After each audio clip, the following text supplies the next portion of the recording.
Hello, in this video I want to show you how to install Microsoft Edge browser for your ZTE Blade V40s. And to do this, first let's open our Google Play Store. Right here we want to find Microsoft Edge.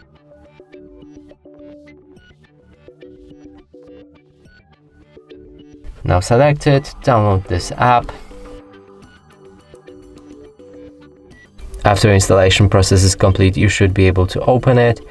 Here you can sign in to turn on synchronization, enable or disable data sharing preferences, set Microsoft Edge as a default browser, or skip it. And from now on, we should be able to use it as normally. And that's it for this video. Hope you like it. Please consider subscribing to our channel, leave a like and a comment below.